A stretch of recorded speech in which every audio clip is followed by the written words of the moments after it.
Welcome back to Fishbone Forensics, where we dig into warehouse chaos one root cause at a time. In Season 2, we're breaking down why warehouses run out of storage capacity and what you can actually do about it.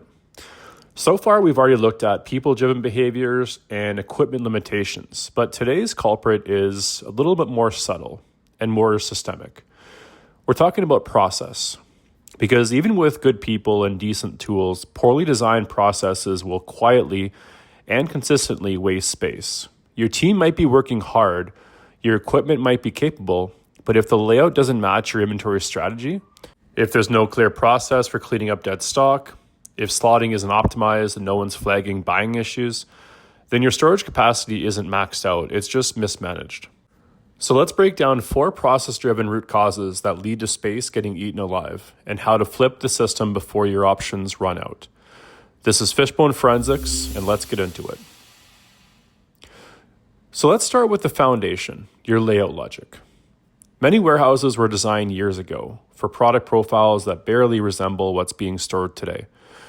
Aisles are too wide for modern equipment, pick front size for SKU counts that have since doubled, and wasted space in end caps, corners, and inaccessible zones. Even well-meant designs age poorly if they're never reevaluated. And the result? Well, that's a building that's out of space, but still leaving capacity on the table. So here's how to fix it. Conduct a layout optimization audit with current SKU profiles and movement data, and compare that with what slot sizes and types you have available. And make sure you have a process to properly zone items to the correct warehouse area to avoid situations where slow-moving items are taking up high-velocity locations. To get a bit deeper and to truly optimize your layout and maximize capacity utilization, a more advanced slotting system can be used to uncover storage and layout options outside of what's currently being used, because the status quo is usually not optimal. Companies that want to get the most out of their layouts and maximize facility lifetime will usually go this route. Unfortunately, some do it much too late. Moving on, here's a common one. Dead stock that's been sitting so long it should be paying rent. When there's no formal process to identify, review, and remove inactive or obsolete SKUs, they just sit there, quietly eating your most valuable resource, space. They aren't moving, they aren't helping, and they're not going anywhere because no one's been told to make that call. So here's how to fix it. Create a monthly or quarterly SKU discontinuation workflow. With an advanced slotting system, this is typically done daily, which is especially helpful for high-volume operations dealing with a lot of new incoming SKUs.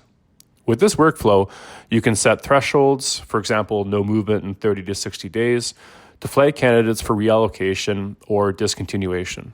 Again, more advanced systems can be used to set specific thresholds that also include a catch to ensure you don't discontinue an item with an active PO associated with it despite outbound movement or inventory volumes. Now, in my experience, sometimes it's just a matter of discontinuing an item that's in the system but not actually in the slot location. In this case, it's just a bit of a data cleanup. However, this can cause just as much of a problem because the locations, while empty, are still not available to be used. Next, the honest truth is that you're probably not running out of space. You're just getting buried by over-ordered slow movers. And here's the kicker. Your ops team sees it happening, but they have no easy way to escalate it. No flag, no workflow, no feedback loop. So the same issue repeats month after month because there's no process to surface it. So here's how to fix it. Create a feedback mechanism between receiving, slotting, and procurement. Set simple triggers. If a slow mover is received more than X times in Y days, alert the planning team and track it. Don't let those reports disappear into the void. If your team can't raise a red flag, don't be surprised when the same SKU clogs the same slot forever. The purchasing team may see discounts from volume purchases, but if that product is taking up valuable space in an already full warehouse, the cost to the operation may be way more significant. And moving on to the last root cause. Slotting isn't just about increasing direct labor productivity and reducing product damage. It also has a huge influence on space efficiency. But if your slotting logic doesn't factor in cube utilization, SKU compatibility, and pick front flexibility, you're likely doing a number of things. Number 1, over-allocating space for underperformers.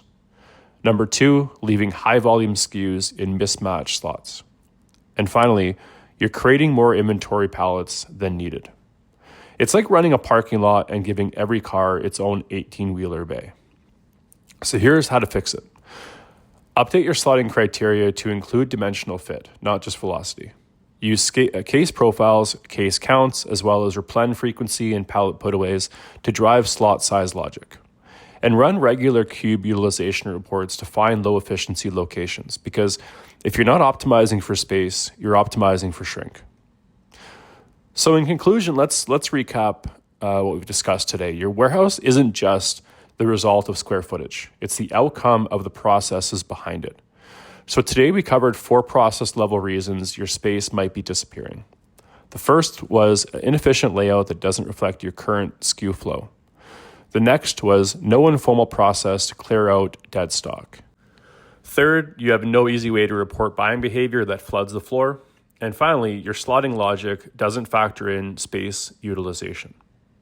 Each of these is fixable, but only if you're willing to treat space like the valuable asset it is. And if the process doesn't protect that asset, it's not a process worth keeping. So next week, we're going to move into environment and explore how aisle width, seasonal clutter, and floor traffic, among other things, all impact how space gets used or wasted. Until then, make sure to follow Syncontext on LinkedIn and right here on YouTube for more real-world warehouse deep dives. Again, this is a weekly series, so hit that notification bell so you're reminded when the next episode drops. And if you want to build smarter flows, better slotting logic, and space-optimized processes, make sure to visit www.skewstream.com to find out how a warehouse optimization system can help. This is Fishbone Forensics, powered by Syncontext. From chaos to clarity, one root cause at a time, and we'll see you next Friday.